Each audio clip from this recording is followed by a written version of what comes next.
Okay, this week's video is wealth inequality. So let's get started. Wealth inequality is a complex issue. We're just going to talk about one aspect of it today, which is what I'll refer to as a positive feedback loop of making money. And all I mean by that is the more money you have, the easier it is to make more money. This problem is going to continue to get worse because we don't have any solutions defined. We're not really taking any steps to resolve it. So it's going to continue to grow. Let's first take a look at why this positive feedback loop exists. It's easier to make money when you have a lot of money. First of all, for practical reasons. If you have a lot of money or economic energy, you can do more with that. It creates opportunity. The other reasons are largely legislative.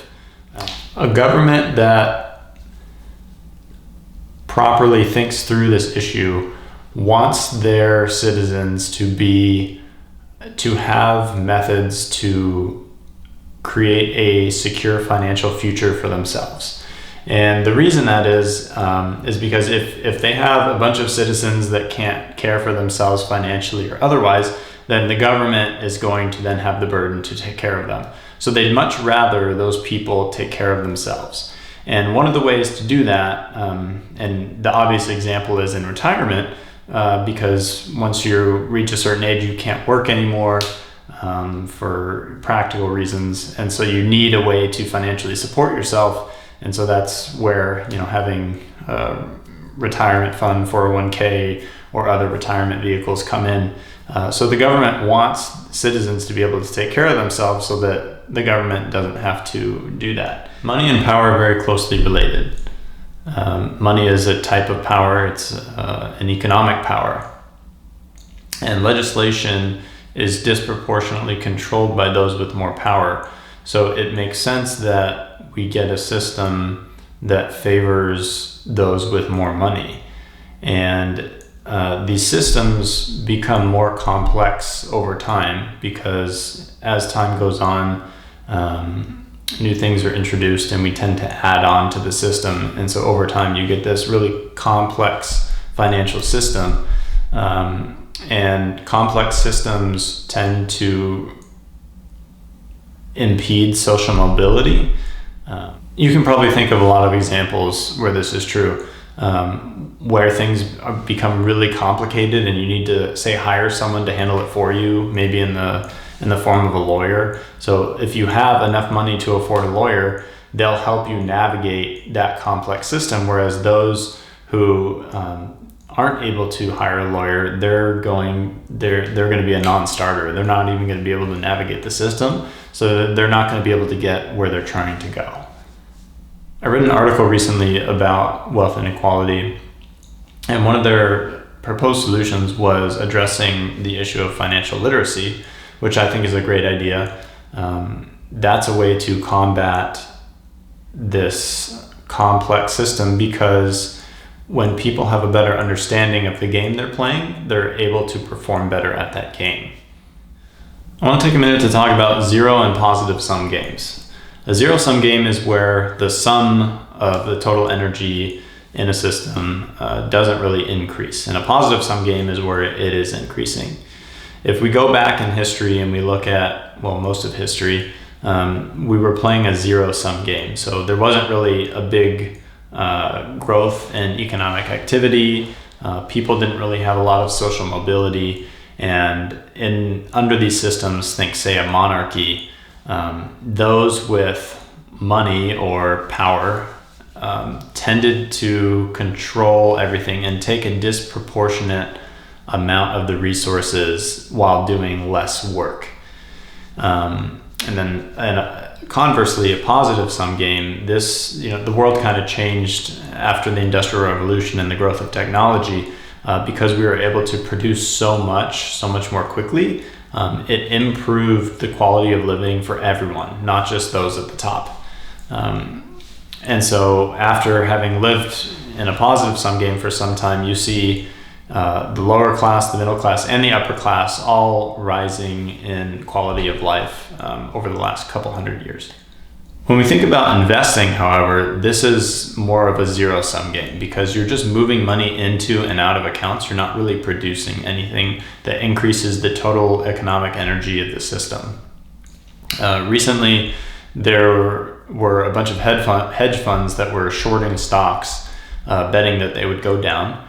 And so a bunch of people got together on the internet and decided to buy a bunch of those stocks to drive the price up and make the hedge funds lose money. In a zero-sum game, you have a winner and a loser. And so in this case, it was a competition between the people on Reddit and the hedge fund managers. Because those with more money tend to have more power and control more things, a much more sustainable model is the positive-sum game because everyone benefits. Whereas in the zero-sum game, because those with money control things disproportionately, and there's a winner and a loser, that typically means those with more money win and those with less money lose. And so over time, you can see how that can contribute to the growth of a wealth gap. One of the concerns with severe wealth gaps is the threat of revolution. It's happened a lot of times throughout history. One of the prominent examples in my mind is the communist revolution. There was a large percentage of the population who had almost no wealth, so they had almost no power and they felt oppressed by those with power and wealth. And so they felt that their only option was to rise up to take some of it back because they were living in a system where they couldn't get out of their social circumstance. We also need to talk about equal opportunity versus equal outcome. Equal outcome is not possible. We can take steps to try and close that gap if we feel like the gap cannot be explained by normal means of variation. But you'll never get perfect equal outcome. It's just not possible. Even if you were to redistribute all of the wealth, it would quickly return to the way it is now because it doesn't really address the underlying issue. Making sure people have equal opportunity is a good way to make them feel like they have control over their own financial destiny. Let's talk solutions. We really don't have any solutions, not any good ones anyway. Universal basic income has been talked about a lot lately. I think that understands our problem at a very shallow level. It doesn't really get at the underlying cause. It addresses some of our immediate concerns with people not having enough, but it doesn't really sustain us long into the future because I think it introduces a whole new set of issues. People get a lot of satisfaction and purpose from what they do and what they accomplish by their own hard work. And so we kind of lose that if we just give people everything that they need. I don't know what the solution is going to look like, but whatever we do, we have to start talking about this difficult issue. If we don't start taking some steps to address it, we're going to lose a lot more than just our money. Now, what happens then when you introduce technology into production? You produce enormous quantities of goods by technological methods. But at the same time, you put people out of work.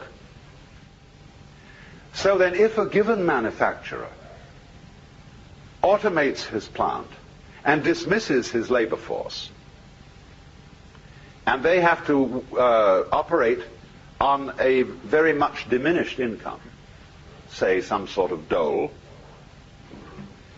the manufacturer suddenly finds that the public does not have the wherewithal to buy his products. And therefore he has invested in this expensive automative machinery to no purpose. And therefore, obviously, the public has to be provided with the means of purchasing what the machines produce. People say, that's not fair. Where's the money going to come from? Who's going to pay for it? The answer is the machine. The machine pays for it. Because the machine works for the manufacturer and for the community. Theobald points out that every individual should be assured of a minimum income. Now you see, that absolutely horrifies most people. Say all these wastrels, these people who are out of a job because they're really lazy, see, give them the money? Yeah. Because otherwise the machines can't work. This was the situation of the Great Depression, when here we were still, in a material sense, a very rich country, with plenty of fields and farms and mines and factories, everything going. But suddenly, because of a psychological hang-up, because of a mysterious mumbo-jumbo about the economy, about the banking, we were all miserable and poor, starving in the midst of plenty.